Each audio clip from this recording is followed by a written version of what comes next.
Another voice is raised against the Vatican document, and its force suggests that perhaps we are indeed close to a breaking point, one in which the people of Christ feel they are no longer being heard by their own pastors.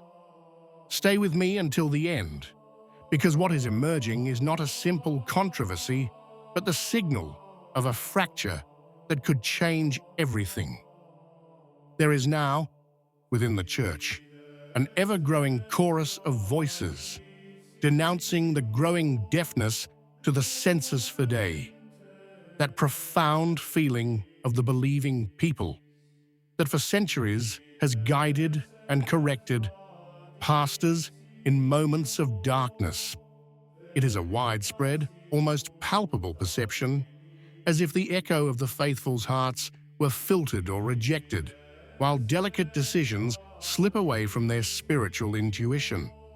In this tense climate, which many perceive as a threshold beyond which an irreparable rift could open between the people and their pastors, a new, firm and articulate voice is added, which recalls the urgency of not ignoring what the people of God have always safeguarded.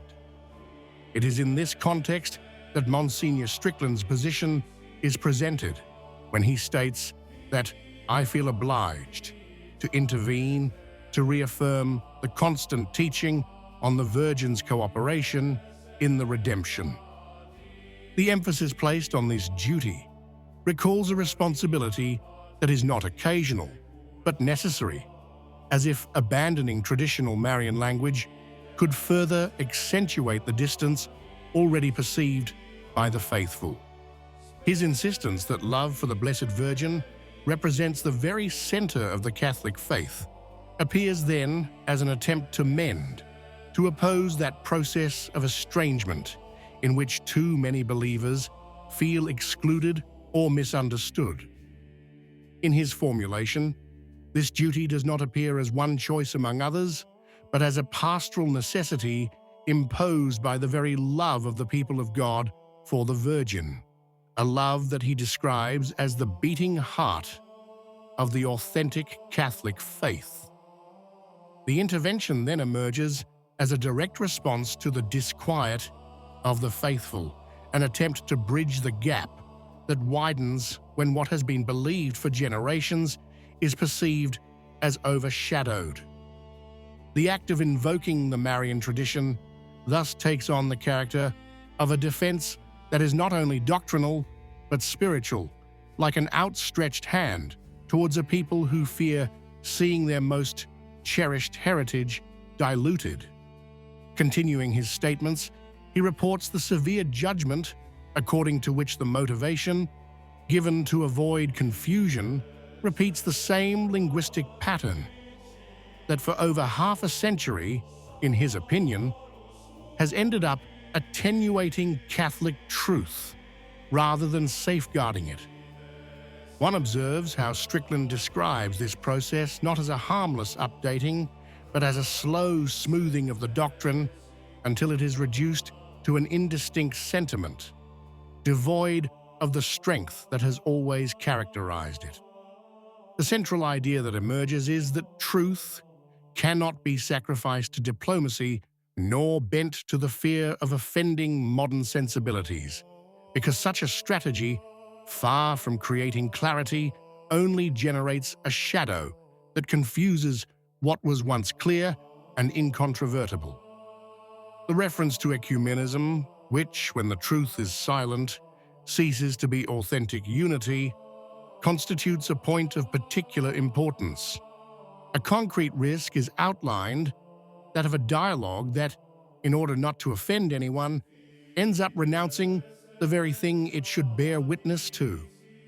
The path indicated instead consists in openly proclaiming what distinguishes the Catholic faith, with that charity that does not eliminate clarity, but rather demands it.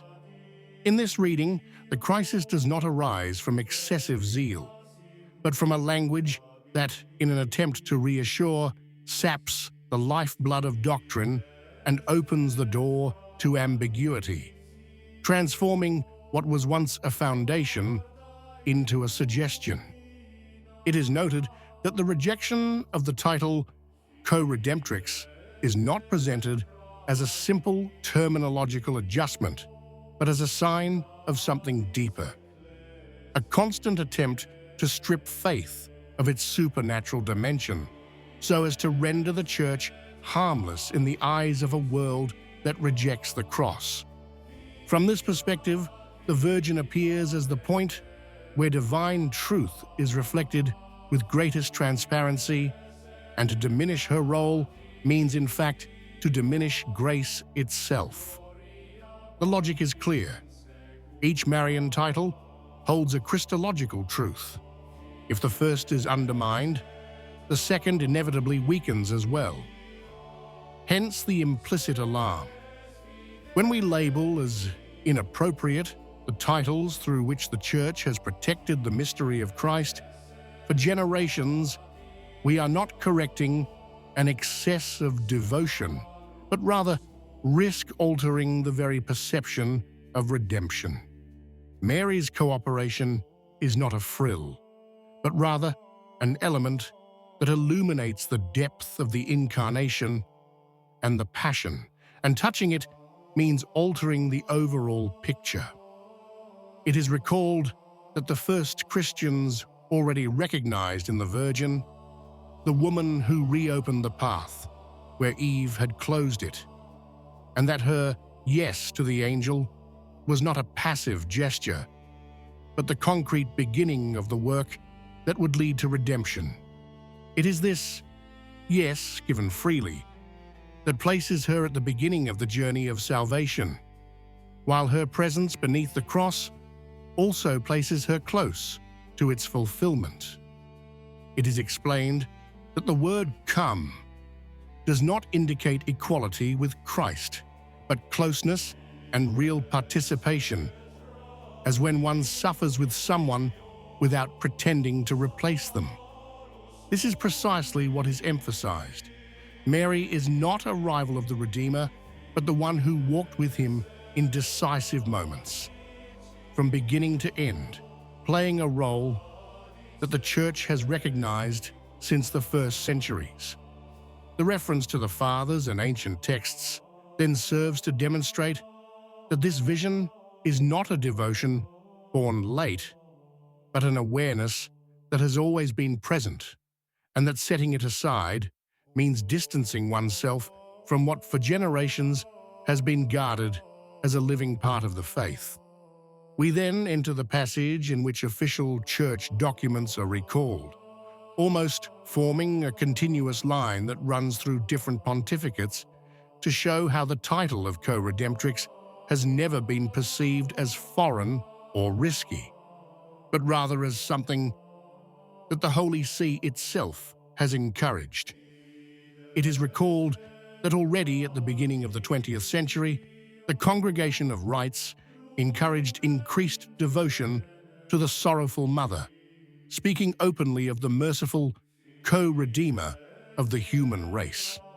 It is then noted that on January 22, 1914, the same office that is today perceived as restrictive had granted an indulgence for a prayer that called Mary Redeemer of the human race, showing that the language was then not considered ambiguous, but fully legitimate. This point is forcefully emphasized. If at one time that same dicastery deemed such expressions not only acceptable, but worthy of being encouraged, it is difficult to maintain that today the problem is the doctrine itself. It is as if the Church's recent past speaks with a clarity that leaves no room for equivocation, and reporting these testimonies means remembering that these are not isolated opinions, but official acts that have marked the prayer and spiritual life of entire generations. The resulting impression is that of a living, recognized, and promoted tradition, which today risks being treated as suspect language, creating a conflict that many believers fail to understand. The simplest and most burning question remains: how can Cardinal Fernandez and Pope Leo fail to see the entire trail of testimonies, papal and traditional, that the Church itself has preserved until yesterday? What drives people to dismiss as inappropriate what has been proposed without hesitation for decades? It's hard to avoid the feeling that there's more to this note than a simple linguistic adjustment. What is certain is that the faithful are not remaining silent. They are making themselves heard, demanding clarity and deserving a response that does not evade the issue. What do you think? If you liked the video, comment Amen. God bless you.